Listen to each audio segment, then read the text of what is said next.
میرے رب ہجوم غم تجھے جب کبھی پکارا تیری عام رحمتوں نے مجھے دے دیا سہارا۔ الحمدللہ والصلاۃ والسلام علی رسول اللہ۔ ناظرین، خیر مقدم ہے آپ کا کریم ٹی وی اردو میں۔ کرناٹک سے ابرار احمد صاحب سوال کرتے ہیں، ایسے آدمی کے ساتھ بزنس کرنا کیسا ہے جو اسلام کا دشمن ہو؟ جو اسلام کا دشمن ہے وہ مسلمانوں کا دشمن ہے۔ آپ اس کے ساتھ بزنس کر رہے ہیں، بزنس کرنے کا مطلب کیا ہے؟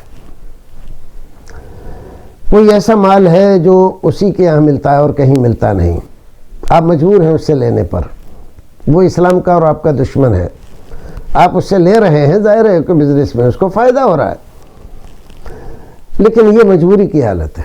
اگر کوئی دوسرا آدمی بھی ہے مارکیٹ میں اور ایک پیسہ ایک روپیہ وہ زیادہ بھی لے رہا ہے تو آپ اس دشمن سے نہ خریدیں۔ بزنس کرنے کا اگر مطلب یہ ہے کہ اس کو پارٹنر کر کے آپ کر رہے ہیں تو یہ تو بالکل جائز نہیں ہے۔ یہ ہے کہ اس کو مال بیچتے ہیں آپ یا اس سے مال خریدتے ہیں، اس کے علاوہ کوئی اور آدمی ہے نہیں مارکیٹ میں جس سے آپ مال خرید سکیں یا جس کو بیچ سکیں، ایسی صورت اگر ہے تو یہ مکروہ صورت ہے، اچھی نہیں ہے۔